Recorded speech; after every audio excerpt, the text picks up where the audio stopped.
लोकसभा निवडणुकीमध्ये मुस्लिम मतदारांनी पाठ फिरवल्यामुळे भाजपला मोठा फटका सहन करावा लागलेला होता। येत्या विधानसभेमध्ये पुन्हा कुठेतरी पराभव पत्करावा लागू नये म्हणून भाजपच्या काही नेत्यांकडून आता सौम्य हिंदुत्व स्वीकारले जात आहे। तसंच मुस्लिम मतदारांना भुरळ घालण्याचा प्रयत्न केला जात आहे। त्याच निमित्ताने आज ईद ए मिलाद निमित्त भाजपच्या वेगवेगळ्या मुस्लिम बहुल मतदारसंघामध्ये आता बॅनरबाजी करण्यात आलेली आहे। विधानसभा अध्यक्ष राहुल नार्वेकर असतील किंवा इतर नेत्यांकडून मुस्लिम मतदारांना आपल्याकडे आकर्षित करण्यासाठी ईद ए मिलादच्या शुभेच्छा देणारे बॅनर परिसरात लावण्यात आलेले आहेत। त्यामुळे नितेश राणेंसारख्या हिंदुत्ववादी नेत्यांची कोंडी होण्याची शक्यता आहे। कॅमेरामन हमीद मस्तानसह मी चेतन नावरे, मुंबई। आगामी विधानसभा निवडणुकीत नागपूर ग्रामीणच्या 6 जागांवरती भाजप लढवेल आणि भाजप जिंकेल असा दावा भाजपचे जिल्हाध्यक्ष तथा माजी आमदार सुधाकर कोहळे यांनी केला आहे।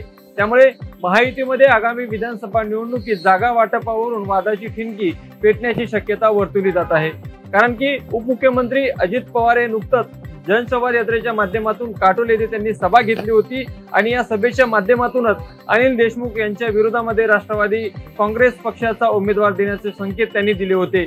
तर दुसरीकडे रामटेक येथे शिंदे सेनेचे समर्थक असलेले विद्यमान आमदार आशिष जयस्वाल हे जे आहेत ते विद्यमान आमदार आहेत आणि आगामी विधानसभा निवडणुकीत त्यांनी सुद्धा या ठिकाणी निवडणूक लढविण्याची तयारी दर्शविली आहे। मात्र काटोल असेल, रामटेक असेल, याचबरोबर ग्रामीणमधील 6 विधानसभा मतदारसंघ हे भाजप लढवणार असल्याचे भाजपचे सुधाकर कोहळे यांनी सांगितले आहे आणि या 6 जागा ज्या आहेत ते आम्ही जिंकणार आहोत असा दावाही त्यांनी केलेला आहे। त्यामुळे विधानसभा निवडणुकीमध्ये नागपूर जिल्ह्यामध्ये जागा वाटपावरून महायुतीमध्ये वादाची ठिणगी पेटण्याची शक्यता वर्तवली जात आहे। लोकशाही मराठी करता मी ज्ञानेश्वर पवार, नागपूर। इंदापूर पंचायत समितीचे कृषी अधिकारी अमर फडतडे यांनी त्यांच्या बावड्या येथील 3.5 एकरात केळीची लागवड करून लाखोंचे उत्पन्न घेतलेले आहे। केळीची लागवड केल्यानंतर आंतरपीक म्हणून कलिंगडाची लागवड करून कलिंगडातून 9 ते 10 लाखाचे पहिल्यांदा उत्पन्न घेतलेले आहे। ग्रामीण भागातील शेतकऱ्यांना मार्गदर्शन करीत असताना त्यांनी त्यांची शेती देखील उत्कृष्टरित्या फुलवलेली आहे। सध्या त्यांच्या बागेतील केळी काढणीला आली असून या केळीच्या बागेला उच्चांकी दर भेटत आहे। त्यांच्या बागेतील केळी दुबई, इराण, इराक या देशात निर्यात होत आहेत। केळीच्या माध्यमातून त्यांना 30 ते 32 लाखाचे उत्पन्न व कलिंगडातून 8 ते 9 लाखाचे उत्पन्न मिळालेले आहे। सध्या ही केळीची बाग पंचक्रोशीतील दर्जेदार उत्पन्न देणारी बाग म्हणून चर्चेचा विषय बनत आहे। कॅमेरामन सुहास सुपेकरसह मी राहुल डवळे, लोकशाही मराठी, इंदापूर। कृषी मंत्री धनंजय मुंडे यांना कोंडीत पकडण्यासाठी आता विरोधक जे आहे ते एकवटल्याचं दिसून येत आहे। परळीमध्ये शेतकरी संघर्ष समितीच्या माध्यमातून पत्रकार परिषद घेण्यात आली आणि याच पत्रकार परिषदेतून आता परळीमध्ये ट्रॅक्टर मोर्चा जो आहे तो काढला जाणार आहे। कृषी मंत्री धनंजय मुंडे यांनी पदभार स्वीकारल्यानंतर ते शेतकऱ्यांच्या मागण्यांसंदर्भात अपयशी ठरल्याचा ठपका ठेवत या ठिकाणी विरोधक जे आहे ते एकवटल्याचं पाहायला मिळालं होतं आणि परळीमध्ये याच दरम्यान जर पाहिलं तर जे काही सत्ताधारी आहेत ते देखील कृषी मंत्र्यांच्या विरोधामध्ये या ठिकाणी एकवटल्याचं दिसून येत आहे। जवळपास मागील काही दिवसांपासून बीड जिल्ह्यातील जे काही शेतकरी आहेत, राज्यातील शेतकरी आहेत, त्यांना कुठलाही पीक विमा जो आहे तो मिळालेला नाहीये आणि नेहमीच हा बीड जिल्ह्याच्या शेतकऱ्यांवरती अन्याय होत असल्याचा आरोप जो आहे तो देखील यावेळी करण्यात आलेला आहे। कृषी मंत्री धनंजय मुंडे यांनी जी काही घोषणा केलेली आहे त्याच दरम्यान जर पाहिलं तर अद्यापही जिल्ह्यातील शेतकऱ्यांना कोणताही विमा मिळालेला नाहीये, त्याबरोबरच अनुदान जे आहे ते देखील मिळालेलं नाहीये आणि त्यामुळे शेतकऱ्यांच्या विविध प्रश्नांकडे लक्ष वेधण्यासाठी हा ट्रॅक्टर मोर्चा जो आहे तो देखील या ठिकाणी घेण्यात येणार आहे। त्यामुळेच आता एकंदरीतच कृषी मंत्री धनंजय मुंडे यांना कोंडीत पकडण्यासाठी विरोधक आणि सत्ताधारी ते देखील एकवटल्याचं पाहायला मिळत आहे आणि याच ठिकाणी शेतकऱ्यांच्या मागण्यांकडे लक्ष वेधले जाणार आहे। विकास माने, लोकशाही मराठी, बीड। कोल्हापूरमध्ये काल गणेश विसर्जन मिरवणूक पार पडली। या मिरवणुकीदरम्यान शेकडो जणांचे मोबाईल चोरीला गेल्याची घटना आहे ती उघडकीला आली आहे। कोल्हापूरची गणेश विसर्जन मिरवणूक पाहण्यासाठी कोल्हापूर शहराबरोबरच ग्रामीण भागातून मोठ्या संख्येनं लोक येतात। विशेषतः सायंकाळी 6 ते रात्री 12 वाजेपर्यंत या मिरवणुकीमध्ये अनेक तरुणांचे मोबाईल गेलेत, अनेकांच्या गळ्यातील चेन आणि सोन्या चांदीचे दागिने आहेत ते गेल्याचं धक्कादायक प्रकार आहे तो उघडकीला आला आहे।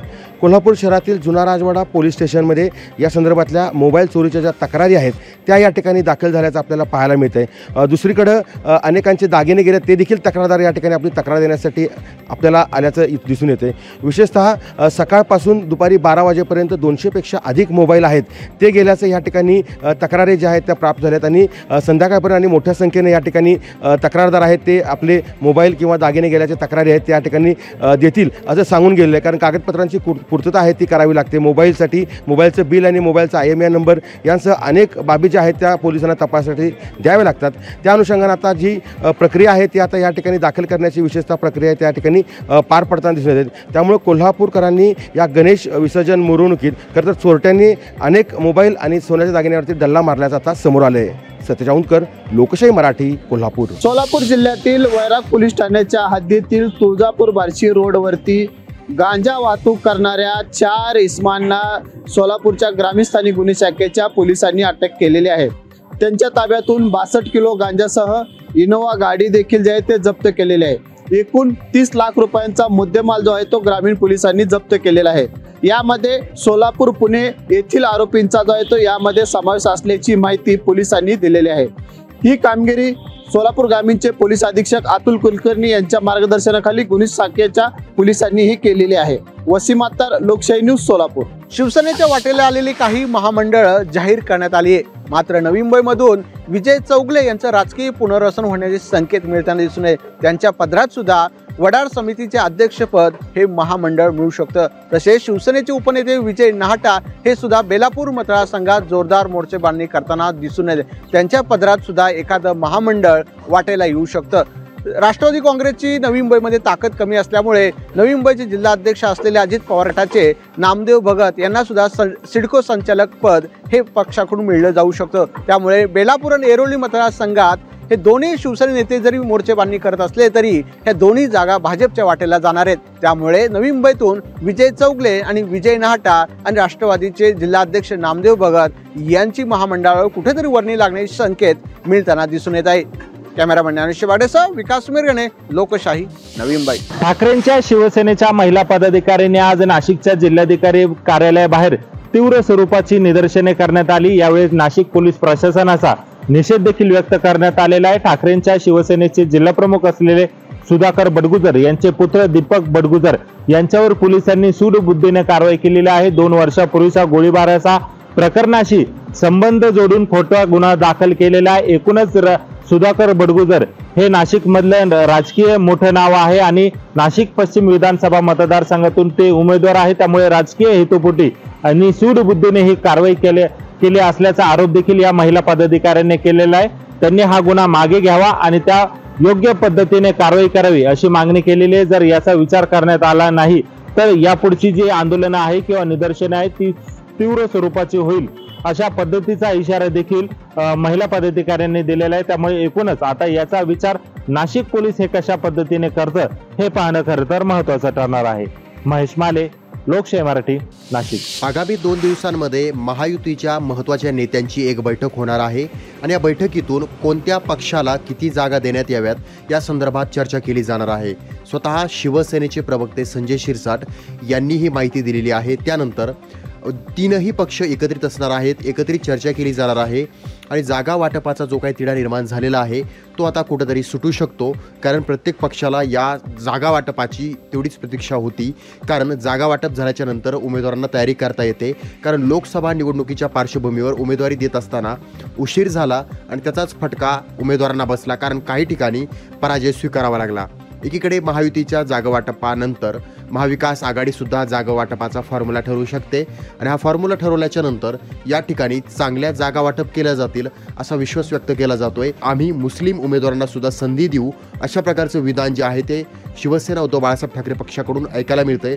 त्यामुळे आता या ठिकाणी दिलेला शब्द आता महाविकास आघाडीकडून ज्या पद्धतीनं शिवसेना उद्धव बाळासाहेब ठाकरे किती पाळतं हे पाहणं सुद्धा महत्त्वाचं आहे. मात्र एकमेकांच्या जागावाटपावरून या ठिकाणी जागावाटपाचा ठराव जो आहे तो केला जाऊ शकतो. कारण महाविकास आघाडी आणि महायुती ही जागावाटपासाठी आता अधिक सज्ज झालेली आहे आणि लवकरच जागावाटप होणार आहे आणि त्यामुळे काही अल्पसंख्याक उमेदवारांना सुद्धा आता या ठिकाणी सुवर्ण संधी मिळणार अशी शक्यता वर्तवली जाते.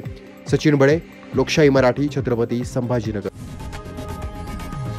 लोकशाही मराठी, ऐका, पहा, जागरूक रहा.